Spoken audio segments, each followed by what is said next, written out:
পরিচ্ছন্ন ও আধুনিক নগরী গড়তে জনপ্রতিনিধি ও সাধারণ জনগণকে একযোগে কাজ করার আহ্বান জানিয়েছেন মুক্তিযুদ্ধ বিষয়ক প্রতিমন্ত্রী ইঞ্জিনিয়ার ইশরাক হোসেন। আজ রাজধানীর গুলিস্তানে জাতীয় স্টেডিয়াম এলাকায় প্রধানমন্ত্রী ঘোষিত ক্লিন ঢাকা কর্মসূচি বাস্তবায়নে পরিষ্কার পরিচ্ছন্নতা অভিযানে অংশ নিয়ে তিনি এই আহ্বান জানান। ইশরাক হোসেন বলেন, আধুনিক ও বাসযোগ্য নগরী গড়তে প্রতিটি নাগরিকের নিজের বাসার আশপাশ পরিষ্কার রাখার দায়িত্ব নিতে হবে। তিনি আরও বলেন, পরিচ্ছন্ন নগরী গঠনে শুধু সরকার নয়, জনপ্রতিনিধি থেকে শুরু করে সাধারণ মানুষ সবাইকে সম্মিলিতভাবে কাজ করতে হবে।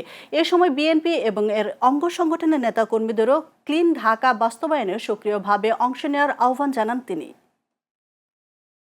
দেশনায়ক জনাব তারেক রহমান